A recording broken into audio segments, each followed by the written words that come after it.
Eu estou aqui para ajudar a fazer da educação brasileira a melhor do mundo, porque hoje, infelizmente, não é. Nos últimos 13 anos, o orçamento da educação brasileira foi triplicado e o resultado, pífio.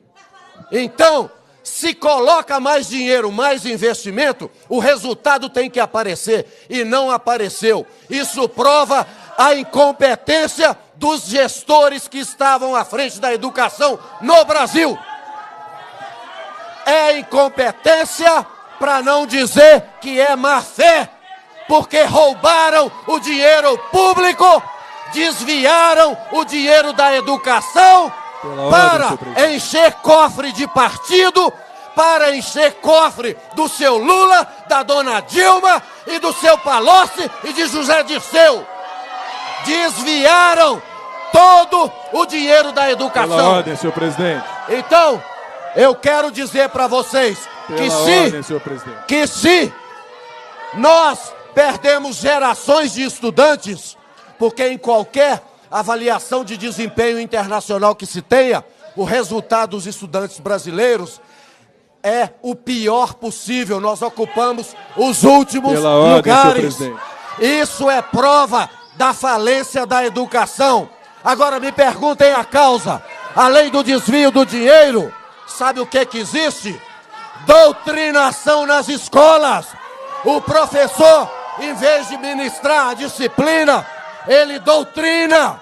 Uma comissão dessa, em que nós temos que fazer uma discussão sobre como melhorar a questão da educação no nosso Estado, né, nos municípios. E, me desculpe, coronel, mas ficar falando que o dinheiro da educação o Lula roubou, a Dilma roubou, é incomparável os 13 anos do governo Lula e Dilma com os 500 anos da história da educação nesse país.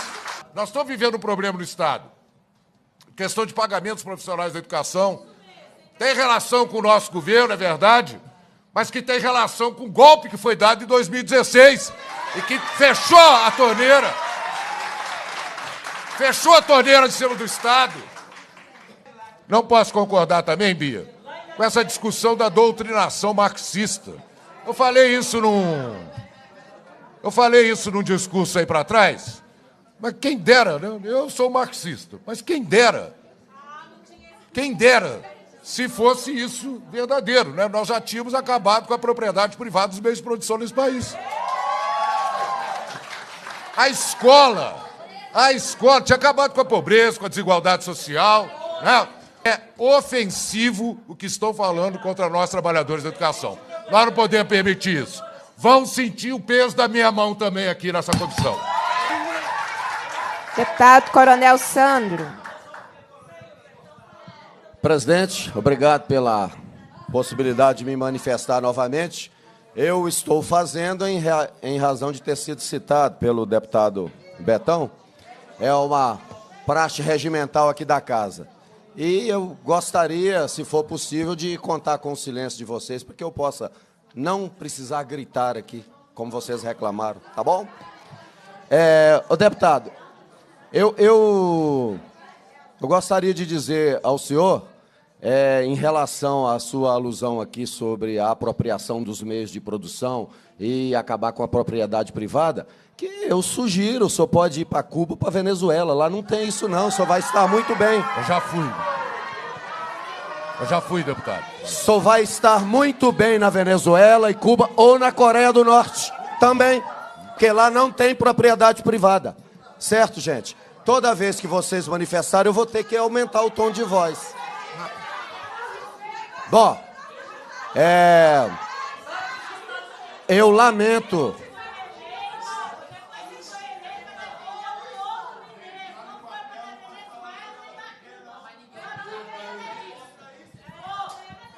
Deputado, terminou? Posso passar para o próximo? Deputado, concluiu? Não, eu estou esperando o silêncio para eu poder falar. Eu falei com silêncio ou sem silêncio, deputado. Há uma lista de colegas que querem se manifestar. Pois é, mas a senhora poderia pelo menos pedir às pessoas para fazer silêncio, porque senão eu não consigo falar. Eu pergunto ao senhor se já concluiu sua intervenção. Dá para concluir, ó. Concluiu? Bom, Eu lamento que ainda aqui no parlamento, gente, alguém venha dizer, como deputado, com todo respeito às ideias dele, falar que houve golpe no Brasil. Pelo amor de Deus. Não existe. E em relação à educação, em relação à educação, realmente construíram muita IFET e muita universidade. Foram as empreiteiras que desviaram o dinheiro que estão aí na Lava Jato. Construiu mesmo, deputado. As empreiteiras, a Odebrecht da vida. Foi muito dinheiro. Não foi o tanto que o senhor pensa, não. Foi 3 vezes mais para desviar o dinheiro. Então, o que eu quero dizer, tem doutrinação, minha mão vai ser pesada contra doutrinadores e os bons professores eu vou defender. Pela ordem. O bom professor vai ser defendido. E um detalhe, toda vez que nós falamos em doutrinação, fala-se aqui que a gente quer acabar com a liberdade de cátedra. Não existe isso. Nós só estamos falando que o professor não pode aproveitar de uma audiência cativa para fazer valer o seu viés ideológico, para pregar, para doutrinar. É isso que nós falamos. Em sala de aula não se faz isso. E no mais, deputada, vou encerrar aqui e depois a gente continua o debate. Muito obrigado. Okay, obrigada, deputado. Com relação aos professores aqui, quem que é professor aqui?